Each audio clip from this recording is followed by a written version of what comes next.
Hello and welcome to the sewing studio. Today I'm going to show you how to make this 3-tier pin cushion, and this is made using a mini charm pack and an 8.5-inch square of fabric. And what I like about this is it's great for sorting your pins. So you can have your bigger pins in the bottom piece, you can have your quilting pins in the middle piece, and you could have your applique pins in the top piece. Alternatively, you can just mix them all up and have them anywhere. But I really like this. It's a nice sturdy pin cushion. So I'm going to show you how to make it. So I've got one here that's part done. So the bottom square is 4 by 4 of your mini charms. So you've got 16 squares for your bottom piece, and I've joined all those together in a square. And what I've done is I attached the wadding to the back, and I've done a little bit of quilting. So on the top one, for example, you can see the quilting that I've done. So it's 16 squares for your base, and they've been attached to your 8.5-inch square of fabric. Your middle cushion is 9 squares, so 3 by 3, and that's front and back. And your top cushion is 4 squares, 2 by 2, and that's top and back. So you can see I've got the wadding on, and I've already done the quilting of this one. So I'm just going to go to the machine and I'm going to join these two together, as I've done for all of these, and I've left a little pocket for putting our filler inside for our cushion. The other thing you're going to need for this is something called a doll needle. So I'll show you what one of those is.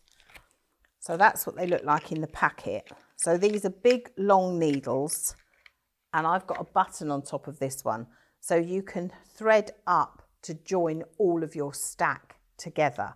But before we do that, I'm just going to join this, and then I'm going to show you what I use to fill my pin cushions.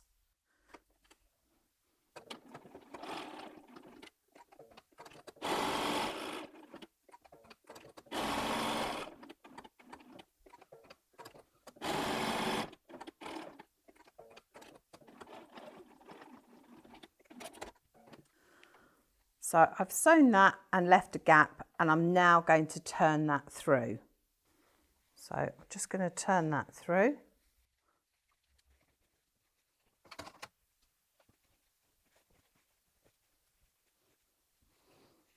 Give that a little press.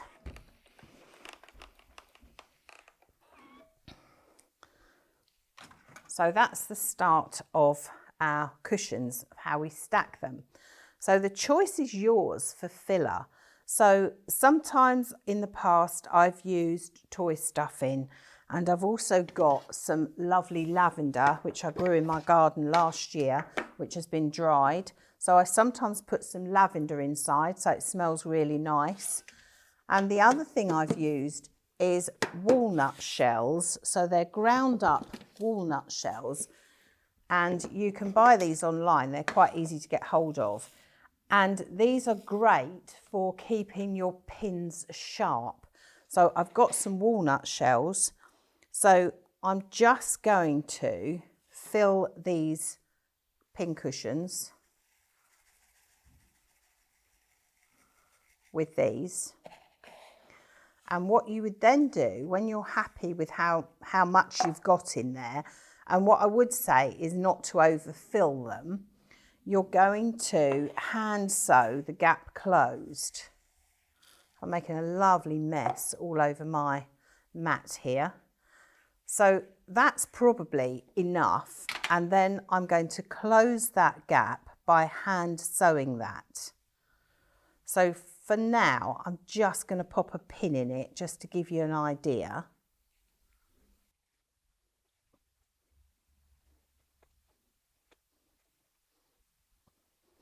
Just trying to keep it closed so I don't get my shells everywhere. So you would do that with all 3 until they were the size you wanted or as fat as you wanted. And then when you've got all 3 filled, what you would then do is you would join them together so you can sew them together. And that's why you're going to need this doll needle, because it goes up through all of them and you can see how long it is to take you to the top. And then you could sew a lovely button on top. Alternatively, if you struggled with that, what I've done in the past is I've used this glue, which is a high-tack glue, and this is great for gluing fabric. So this would work. You just have to be careful and just glue your center piece each time. So you would glue there and there. And then you would have your stack as I've made it there. And it's that simple. Just a pack of mini charms, a lovely button, and 8.5 inches of background fabric, and you've got yourself a beautiful pincushion. So if you like what we do, don't forget to follow us on Instagram, where you can see photos of our customer makes. You can see lots of hints and tips, behind the scenes footage, and we'll answer lots of your questions on there too. Is that okay? Yes, great. So it's up to you how you fill your pincushions, whether you use toy stuffing and lavender or whether you use these walnut shells. So as always, make it your own, have fun, and I look forward to seeing you next time here in the sewing studio.